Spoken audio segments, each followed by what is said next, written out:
예수 안에 행복이 넘치기를 축복합니다. 행복하기를 원하는 모든 사람의 아마 공통된 바람일 것입니다.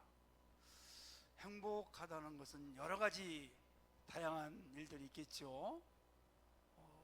자녀들 때문에 행복을 느낄 수도 있고, 또 소원하는 것도 이루어져서 행복할 수도 있고, 마음이 평안해서 행복할 수 있고, 여러 가지 여러분들 행복을 느끼면서 살아가실 것입니다.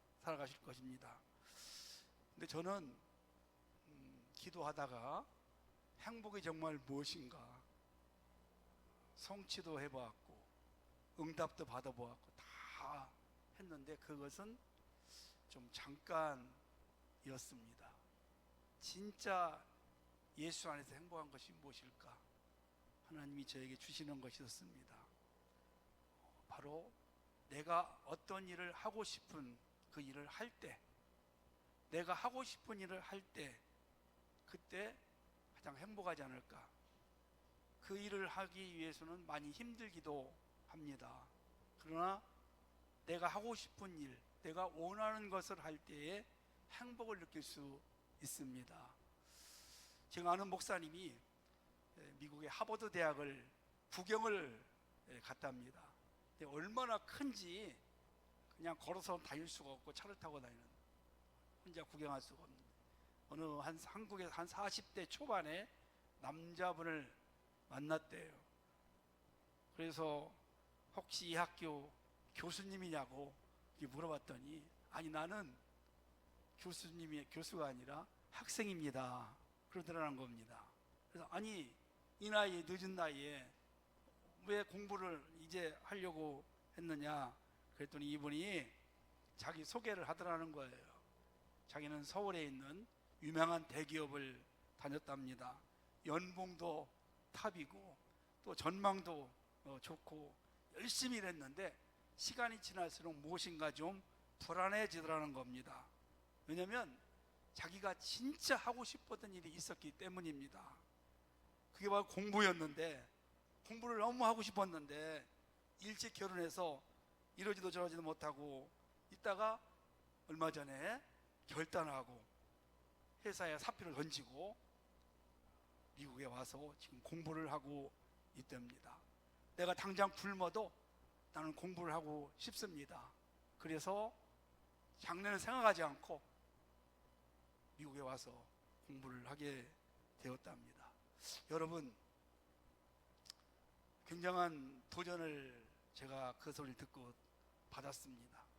여러분 하고 싶은 일 있으십니까?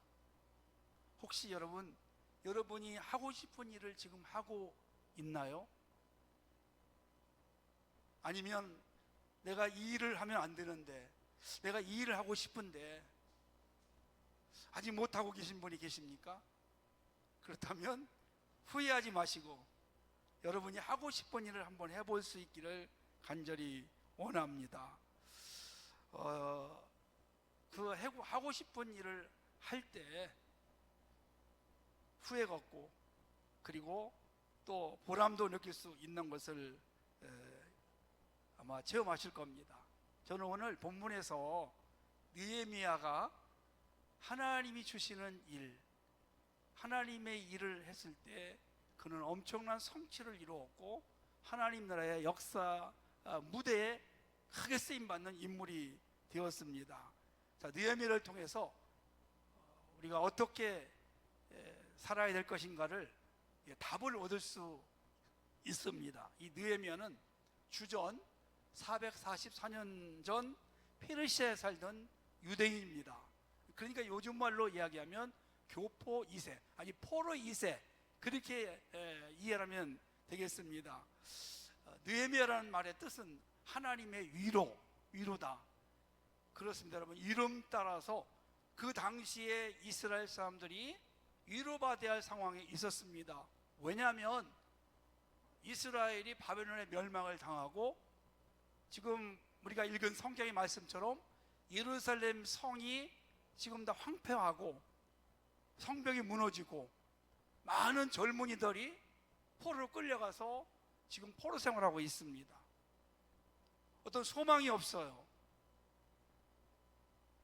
조국을 떠나서 이방 땅에 와서 포로로 수모를 당하고 언제 갈지 모르는 그런 상황 속에서 많은 사람들이 절망할 때 이 느헤미야라는 이름, 하나님의 위로가 필요한 그런 시대였습니다. 그러면 지금 느헤미야는 어디 있느냐? 이 페르시아의 수도였던 수산궁에 있습니다. 무엇을 했을까요? 그곳에서 왕 옆에서 왕의 음식과 연회를 준비했던 사람입니다. 그러니까 가장 왕 가까이 측근으로 가장 신임받는 그런 사람이었어요. 그 역사에 의하면 이 수산궁이 얼마나 으리으리한지 세계에서 가장 좋은 나무, 그 레바논의 백향목 나무입니다. 이 나무는 썩지 않고 향내가 계속 나고 너무너무 좋은 나무, 그리고 또 사르디스의 금, 이집트의 은, 또 에디오피아의 상아, 엘람의 돌, 모든 집을 짓는 그 제목 가운데 가장 세계에서 좋은 것들을 갖다가 으리으리하게 있습니다. 여러분, 그곳에서 지금 호의호식하면서 왕의 사랑을 받고 권력을 누리면서 걱정 없이 지금 살고 있습니다. 많은 사람들은 나라가 망하고 포로로 끌려와서 어렵게 힘들게 살았지만 느헤미야는 최고 왕궁에서 최고의 호화호식을 누리면서 살아가고 있는 그런 상황 속에 있었습니다. 부족함이 없었습니다. 얼마나 행복했을까요? 그런데 어느 날 그 동생 하난이라는 그 형제가 조국 예루살렘을 다녀왔습니다. 그리고 형 앞에 와서, 형님, 제가 예루살렘을 갔다 와보니까 너무너무 놀랐습니다. 가보니까 정말 옛날에 그 찬란했던 성, 이것이 다 무너졌고 수풀이 가득하고 사람은 없고 완전히 지금 황폐하고 성벽은 무너져서 사람이 살지 못합니다. 이 소식을 들은 느헤미야가 충격을 먹었습니다. 자기는 지금까지 배부르게 걱정 없이 즐기며 살았는데 자기 조국에 대한 이야기를 듣고 나니까 이제 기쁨이 사라지고 걱정이 앞섰습니다. 그래서 1장 4절에 보니까 내가 이 말을 듣고 앉아서 울고 수일 동안 슬퍼하며 하늘의 하나님 앞에 금식하며 기도하여, 이렇게 말씀하고 있습니다. 참, 그 말을 듣는 순간에 하나님의 어떤 역사가 시작이 됩니다. 그냥 우리 평범하면, 아 그래? 어떻게 하면 좋을까? 우리가 기도하자, 이렇게 그냥 보통 하는 말일 수 있지만 느헤미야는 금식하며 이 일을 가슴에 품고 기도를 하기 시작을 하는 것입니다. 그리고 어느 날 왕 앞에 음식을 가지고 갔습니다. 얼굴이 수심이 가득 찼어요. 왕이 금방 알아보고, 너 병이 없는데 어찌해서 얼굴에 수심이 가득하느냐? 여러분, 그때의 느헤미야가 왕 앞에 자기의 마음을 토해놓습니다. 사실은 제 동생이 예루살렘을 갔다 왔는데 가보니까 너무 황폐해지고 사람이 살 수 없는 폐허가 되었습니다. 가슴이 아픕니다. 그래서 제가 그 문제를 가지고 지금 기도하고 염려하고 걱정하고 있습니다. 사랑하는 성도 여러분, 동생으로부터 이 말을 듣고 나서 그가 금식하며 기도했다. 이제 그에게 하나님의 사명이, 하나님이 느헤미야를 통해서 해야 될 일을 알려주시는 겁니다. 그때 자기의 사명을 발견하는 것을 볼 수가 있습니다. 아, 이 일은 내가 이제 해야 되겠구나, 내가 해야 될 일이구나. 성경 속에 있는 믿음의 사람들 모습들도 마찬가지입니다. 저마다 태어난 어떤 의미가 있고 다 사명이 있습니다. 여러분, 사명이라는 말 많이 들어보셨죠? 길거리 있는 돌 하나도 다 사명이 있다는 것입니다. 여러분을 이 땅에 보내신 것도 하나님의 어떤 특별한 뜻이 있습니다. 여러분이 지금 앉아있는 그 자리에도 여러분을 통해서 하나님이 무엇인가를 하고자 하는 그런 뜻이 있습니다. 어떤 분은 그런 이야기를 합니다. 내가 이 땅에 온 것은 하나님 나라의 사명을 해서 왔지 않느냐. 각자 다르겠지만 그 사명이 끝나는 날 내 인생은 끝이야. 우리가 살아있다는 것은 내가 무엇인가 사명이 있다는 거예요. 여러분의 가정에서, 일터에서, 또 우리 교회에서 하나님의 어떤 사명이 있어서 지금 여러분을 하나님께서 돌보고 계신 줄로 믿으시기를 바랍니다. 사도 바울은 이렇게 주님 만난 후에 고백을 했습니다. 사도행전 24장 20절 말씀 보니까 내가 달려갈 길과 주 예수께 받은 사명 곧 하나님의 은혜에 복음을 증언하는 일을 마치려면은 나의 생명조차 조금도 귀한 것을 여기지 아니하노라. 바울이 주님을 만난 후에 하나님으로부터 사명을 받았습니다. 그것은 바로 복음을 전하는 것. 복음 전하는 것. 여러분 가정에 여러분이 먼저 예수를 믿었다면 여러분이 해야 될 사명이 있습니다. 아직 주 앞에 오지 못하는 가족을 위해서 여러분이 기도하고 복음을 전하면서 그 가족을 구원해야 될 사명이 있다는 사실을 기억하시기를 원합니다. 이 사명을 이루기 위해서는 많은 환난과 어려움이 있습니다. 사도 바울이 그 주신 사명을 감당할 때 좋은 일만 있었던 것이 아닙니다. 누구보다도 많은 교회를 세웠고 누구보다도 많은 제자를 세웠고 누구보다도 많은 사람들에게 복음을 전하고 큰 역사를 이루었지만 그 일을 이루는 과정 속에서 많은 환난과 어려움이 있습니다. 그때마다 사도 바울은 눈물로 기도하며 하나님의 도우심 가운데 뜻을 이룬 것을 볼 수가 있습니다. 자, 그러면 우리 인생에는요 두 가지 일이 있다고 해요. 하나는 내가 하고 싶은 일이 있고 또 하나는 내가 해야 될 일이 있습니다. 한번 따라서 해볼까요? 내가 하고 싶은 일, 내가 꼭 해야 될 일. 여러분 잘 들으시고 구분 한번 해보시기 바랍니다. 내가 하고 싶은 일 내가 하면 됩니다. 내 생각과 마음에서 나오는 것입니다. 아무 때나 할 수 있습니다. 우리 대한민국은 자유민주주의입니다. 내가 이 직장에 들어가고 싶어서 직장에 또 들어갈 수도 있고 그만두고 싶으면 그만두는 겁니다. 내가 이 일을 지금 하고 있는데 실증이 나서 하고 싫으면 그만두면 됩니다. 그런데 여러분 꼭 해야 될 일이 있습니다. 내가 하고 싶은 일은 내가 하면 되는 것입니다. 그러나 꼭 해야 될 일은 그게 뭐냐면 하나님이 주신 겁니다. 하나님께서 여러분에게 주신 사명입니다. 하나님이 원하시는 겁니다. 하나님이 감동 주셔서 그 일을 꼭 해야 됩니다.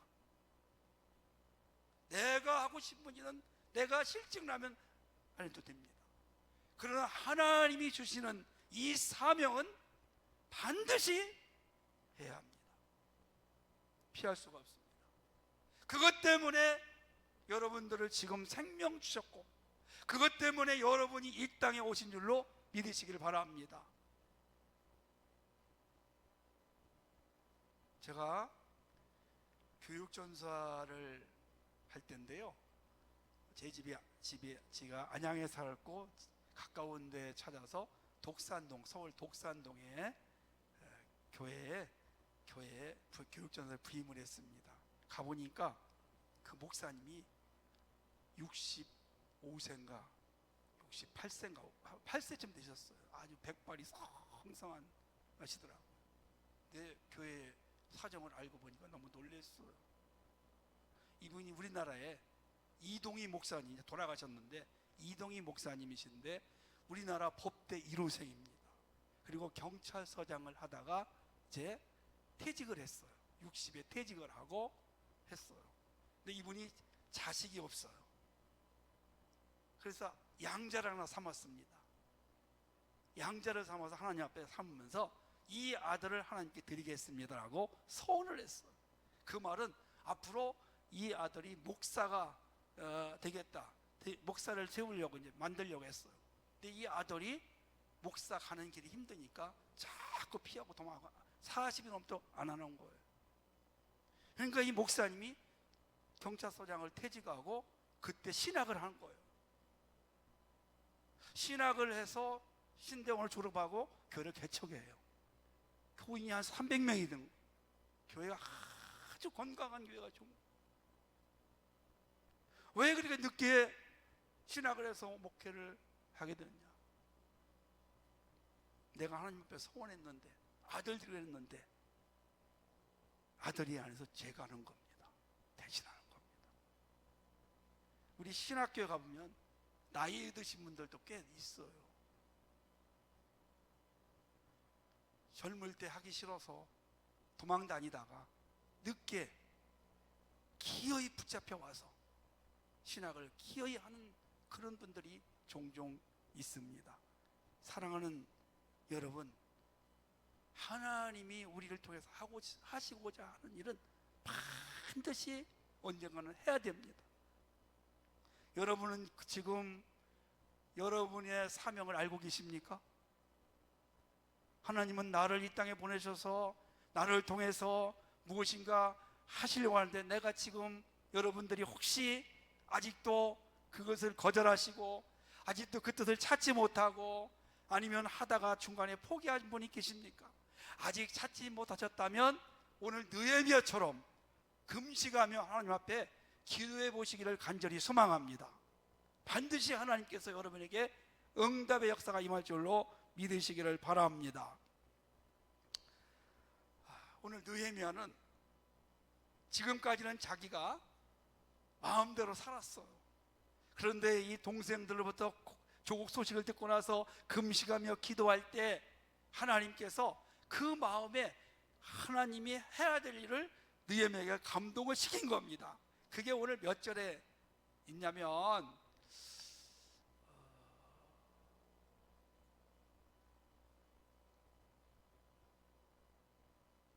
제가 좀 찾아보겠습니다. 11절 12절이네요 12절을 먼저 12절 읽을게요. 제가요. 내 하나님께서 예루살렘을 위해 무엇을 하시고 내 마음에 주신 것을 그랬어요. 자, 여기 보니까 하나님이 예루살렘을 위해서 목적이 있어요. 해야 될 사명이 있어요. 다시 무너진 성을 건축하는 겁니다. 그것을 내 마음에 주셨다. 이게 느헤미야의 사명입니다. 할렐루야. 여러분에게도 한번 그렇게 임할 수 있기를 기도하십시오. 하나님, 제가 해야 될 일이 무엇입니까? 하나님, 저를 태계원교회에 보내주신 이유가 무엇입니까? 여기서 해야 될 일이 무엇입니까? 아니, 하나님, 제가 내 삶에서 해야 될 일이 무엇입니까? 여러분 한번 기도해 보시기를 바랍니다. 하나님께서 반드시 느헤미야에게 역사하신 그 역사가 여러분에게도 분명히 임할 줄로 믿으시길 바랍니다. 모세를 한번 살펴보겠습니다. 모세가 40세까지 애굽의 왕궁에서 호의호식하며 살았어. 당시의 애굽은 최강의 나라였습니다. 그 왕궁에서 부족함이 없었습니다. 어느 날 자기 백성들이 애굽 사람들에게 무시를 당하고 종살이하는 것을 보면서 우리 백성들을 구해야 되겠다. 백성을 구하려고 하다가 애굽인을 어떻게 해서 죽였어요. 2명을 죽였습니다. 그래서 살인자가 되었어요. 그래서 호렙산으로 도망을 갑니다. 지금까지 40세까지는 자기가 하고 싶은 일 다 한 거예요. 그러다가 실패했어요. 그리고 이제부터는 그 자기가 하고 싶은 일이 끝나고 하나님이 해야 될 일을 모세를 통해서 역사를 하십니다. 80세가 되었습니다. 여러분, 80세 무슨 힘이 있겠어요? 무슨 일을 하겠어요? 그러나 여러분, 하나님의 뜻은 다릅니다. 젊고 능력 있는 사람에게 임하는 것이 아닙니다. 가장 나약하고 가장 부족할 때, 힘없을 때 하나님의 뜻과 역사가 나타날 때도 있다는 것입니다. 그래서 하나님이 모세를 찾아오셨어요. 그리고 말씀하셨어요. 너 신발을 벗어라. 그리고 말씀하시기를, 너는 내 백성 이스라엘 백성들을 애굽에서 구해내서 저 젖과 꿀이는 가나안 땅으로 데리고 가라. 이 사명을 받는 겁니다. 여러분, 이 일은 꼭 해야 합니다. 그런데 모세가 자기를 보니까 너무 초라한 겁니다. 아니, 80 먹은 노인네가 양을 치는데 힘도 없는데 내가 무슨 재주와 무슨 힘과 능력으로 애굽에 가서 이스라엘 백성을 건져올 수 있어? 내가 구해올 수 있어? 이게 도저히 불가능해. 그가 가진 것은 손에 아카시아 나무로 된 지팡이 하나였습니다. 도저히 안 돼요. 여러분, 그러나 하나님이 그런 사명을 주실 때는 할 수 있도록 능력도 허락한 줄을 믿습니다. 여러분, 했습니다. 구해냈습니다. 가나안 입구까지 모세가 인도를 하는 모습을 우리에게 보여주고 있습니다. 명랑이라는 영화 보셨나요? 이순신 장군에 대한 영화입니다. 12척의 배를 가지고 330척의 왜군과 싸우는 겁니다. 여러분, 무모한 싸움이에요. 12척의 패잔병과 약한 배를 가지고 330척의 배를 어떻게 싸워서 이길 수가 있겠어요? 그래서 아마 이순신 장군도 인간적으로는 하기 싫었을 거예요. 그러나 여러분, 그는 했습니다. 왜? 나라의 운명이 그 손에 달렸기 때문에. 그리고 했을 때, 싸웠을 때 승리했습니다.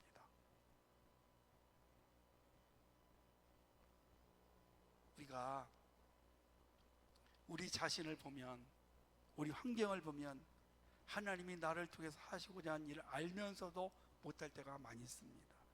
시도도 할 수 없습니다. 하다가 포기할 수도 있습니다.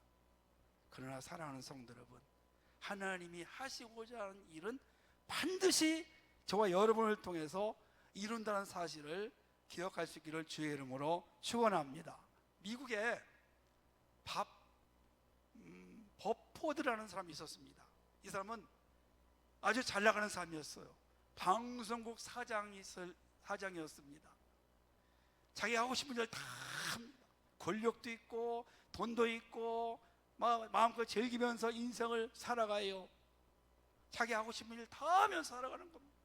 너무 행복했어요. 근데 어느 날 자기의 아들이 수영하러 갔다가 물에 빠져 죽습니다. 그리고 자기를 돌아보는 겁니다.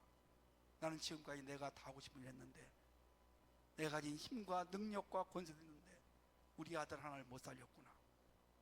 그때부터 기도하기 시작합니다. 그리고 삶을 바꿔요.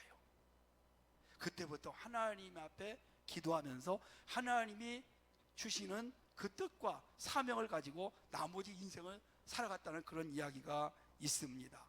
사랑하는 여러분, 지금까지는 우리가 내가 하고 싶은 일을 했다고 하면, 이제부터라도, 지금도 하고 계신 분도 있겠지만 혹시 그렇지 않은 분들은 나이가 상관이 없습니다.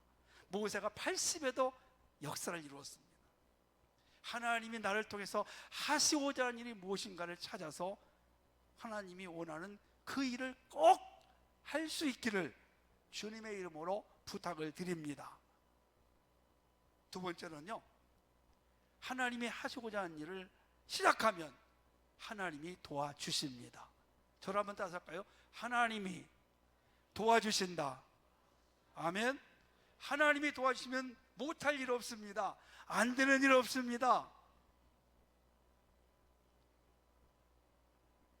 그런데 느헤미야가 이제 그 사명을 가지고 하나님이 원하시는 일을 행하는데 시작할 때 참 어려움이 많습니다. 자, 문제가 있어요. 첫째는 왕의 허락을 받아야 돼요. 왕의 허락을 받아야 돼요. 그냥 갈 수가 없어요. 또 많은 재료가 필요하잖아요. 성벽을 건축하고 왕궁 성을 다시 건축하려면 많은 제목들 재료가 필요합니다. 그리고 가는 과정이 얼마나 힘들겠어요. 페르시아에서 예루살렘까지 한 1500km가 되고 강을 건너야 되고 산을 넘어야 되고 긴 사막이 있고 많은 또 어려움들이 있지 않습니까? 또 누가 할 겁니까? 이런 여러 가지 어려움들이 있어요. 그런데요, 아까 제가 말씀드렸지만 1장 4절에서 금식하며 기도합니다. 금식하며 기도할 때 사명을 받고 받은 사명을 이루기 시작하면 하나님이 그때부터 일을 하기 시작합니다. 자, 왕 앞에 음식을 가지고 왔을 때 얼굴에 수심이 많거나 너 뭔 일 있지? 예, 제 조국 예루살렘 성이 지금 다 황폐됐습니다. 누가 해야 될지 모르겠습니다. 하나님이 저에게 허락하신 것 같습니다. 그래? 뭐가 필요하니? 한번 따라서 해볼까요? 뭐가 필요하니? 이렇게 왕이 물어보는 겁니다. 예, 함께 가야 될 사람, 또 나를 보호해줄 수 있는 사람, 일할 사람, 제목이 필요합니다. 여러분, 그 이야기를 했을 때 왕이 다 허락한 줄로 믿습니다. 그래서 페르시아에서 예루살렘까지 잘 왔어. 이렇게 우리가 시작하면 하나님이 역사하십니다. 그래서 오늘 본문에도 보니까 이런 말씀이 있죠. 18절 보니까 또 그들에게 하나님의 선한 손이 나를 도우신 일, 하나님의 일을 할 때는 하나님의 선한 손이, 하나님의 선한 역사가 임할 줄로 믿습니다. 그래서 불가능한 일들이 이루어지는 겁니다. 우리는 그것을 기적이라고 합니다. 내가 볼 때는 도저히 불가능했는데 하나님이 도우시니까, 하나님의 선한 손길이 함께 하시니까 그게 가능으로 바뀌었네. 그게 어떻게 이루어졌네. 할렐루야. 우리의 힘으로는 불가능한 것들이 너무나 많습니다. 그러나 우리로부터 불가능한 것도 하나님의 선한 손길이 함께 하시면 다 될 줄로 믿으시기를 바랍니다. 이 믿음을 가지시기를 축복합니다. 그리고 느헤미야가 무슨 고백을 합니까? 20절 말씀을 보니까 내가 그들에게 대답하여 이르되 하늘의 하나님이 우리를 형통하게 하시리니. 아멘. 하늘의 하나님이 여러분들을 형통하게 하실 줄을 믿습니다. 여러분에게 주어진 사명을 감당할 때 하늘의 하나님께서 형통하게 하십니다. 자, 형통하다는 말은요, 잘 된다, 성공한다, 꼭 이루어진다, 이 말씀인데, 그런데 과정이 있습니다. 과정. 그 과정이 처음부터 끝까지 잘 되는 것만이 아니라는 거예요. 어려움도 있고 장애물도 있고 힘든 일이 있어요, 여러분이요. 그럼에도 불구하고 결국은 잘 될 줄로 믿으시기 바랍니다. 요셉은 형통한 사람입니다. 그렇다면 여러분, 요셉은 꿈을 꾸고 난 데부터 고생하지 않고 형통한 자가 되었어야 돼요. 잘 되었어야 돼요. 꿈이 이루어졌어야 돼요. 그러나 그 과정 속에서 많은 어려움이 있었습니다. 그걸 잘 극복하고 나니까 하나님이 함께 하셔서 형통한 자가 되었더라. 아멘. 자, 느헤미야에게 어떤 일이 났을까요? 왕의 허락을 받아서 모든 것을 다 준비하고 예루살렘에 왔습니다. 자, 오자마자 어떤 일이 있었냐? 이런 말씀이 있죠. 19절 보니까, 19절 한번 다시 한번 읽어볼까요? 우리 같이. 자, 이게 우리가 하나님의 일을 할 때 가장 많이 와닿는, 또 부딪히는 것 중에 하나입니다. 자, 한번 같이 읽어볼까요? 시작. 호론 사람 산발락과 종이었던 암몬 사람 도비아와 아라비아 사람 게셈이 이 말을 듣고 우리를 업신여기고 우리를 비웃어 이르되 너희가 하는 일이 무엇이냐? 너희가 왕을 배반하고자 하느냐 하기로. 지금까지 잘 되었습니다. 이렇게 잘 되고 끝날 줄 알았습니다. 근데 절대 아닙니다. 한 번에 쉽게 끝나는 일 거의 없습니다. 방해자가 있다는 거예요. 대적자가 있다는 거예요. 장애물이 있다는 것입니다. 많은 사람들이 시작을 좋게 했지만 과정 속에서 이런 방해자, 이런 장애물 때문에 끝까지 나가지 못하고 포기하고 주저앉고 있지 않습니까? 육상 경기에 허들 경기 아십니까? 대표적인 110m 허들 경기가 있어요. 10개의 장애물이 있다는 거예요. 그걸 뛰어넘어야 돼요. 우리 인생에도 그렇지 않을까요? 이 문제 해결했는데 이제 두 다리 뻗고 자야 돼. 이제 걱정 없어. 아니 근데 어느새 또 하나 앞에 보니까 장애물이 또 와 있어요. 계속 제가 제 친구 목사님이 아들을 장가 보냈어요. 그러니까는 그러더라고요. 이제 두 다리 뻗고 잘 거야. 이제 걱정 다 했어. 내 할 일 다 했어. 그러더니 언제부터 또 걱정이 생겼대요. 아이가 안 생기는 거예요. 그래서 기도하죠. 그래 아이를 낳았어요. 이제 아이 낳아서 걱정 없어. 아니 또 걱정이 또 있대요. 아이를 좀 봐줘야 되는데 계속 나중에 그러다 장가 가가지고 이제 커서 손주 결혼할 때가 우리가 살아있는 동안 여러분 장애물은 떠나지 않습니다. 오늘 해결했다고 끝나는 게 아니에요. 계속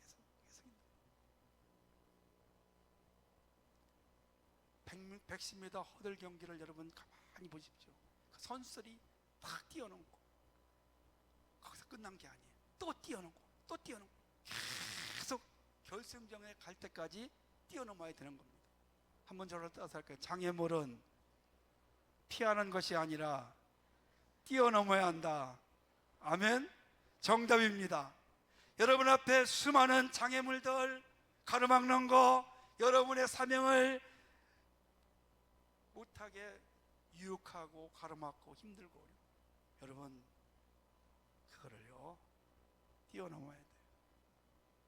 이기셔야 돼요. 느헤미야는 그거 걱정하지 않았습니다. 심지어는 이 사람들이 나중에 뒤에 보면 어디 평지에 나오라 해서 죽이려고까지 했어요. 죽음 앞에까지 가는 거예요. 그러나 하나님의 허락이 없으면 절대 죽지 않습니다. 그리고 52일 만에 드디어 완성을 해요. 너무너무나 놀라운 일이에요. 나에게 주어진 사명, 여러분 하나님이 하시고자 하는 일, 하나님의 일을 해야 될 거, 여러분 절대 포기하지 마시고 끝까지 완주하시기를 주의 이름으로 간절히 축원합니다. 전 세계에 수천 개의 매장이 있는 켄터키 프라이드 치킨 KFC, 여러분 잘 아시죠? 할아버지가 가게 앞에 흰 옷을 입고 수염 기르고 지팡이 잡고 할랜드 샌더스라는 사람입니다. 이 사람 젊을 때부터 좋은 음식을 만들어서 사람들을 기쁘게 하고 싶은 그런 어떤 뜻을 가지고 있었어요. 그런데 할 때마다 자꾸 되지 않고 막 가게가 불이 나기도 하고 정말 어려웠어요. 나중에는 한 달에 10만 원 가지고 생활을 하는데 60세가 됐을 때 마지막으로 하나님 앞에 기도했어요. 하나님, 한 번만 저에게 기회를 주십시오. 한 번만 기회를 주십시오. 그렇게 기도하면서 다시 이제 통닭을 만드는 겁니다. 양념을 맛있게 이렇게 해서 그걸 수백 번, 수천 번 실험하고 또 하고, 그래서 리아카를 가지고 갔다가 팔다가 또 팔기도 하고, 식당에 가서 내 통닭이 맛있으니까 먹어봐. 그렇게 수고하고 애쓴 결과 오늘날 켄터키 프라이드 치킨이 되었습니다. 사랑하는 성도 여러분, 여러분이 하고 싶은 일 있으십니까? 하십시오. 더 중요한 것은 하나님이 여러분을 위해서 하시고자 하는 일이 있습니다. 그거 여러분의 사명으로 하시고 이제 느헤미야처럼 앞으로 나아가시고, 또 지금 사명을 감당하시다가 중단하신 분이 계십니까? 아직 시작도 못한 분이 계십니까?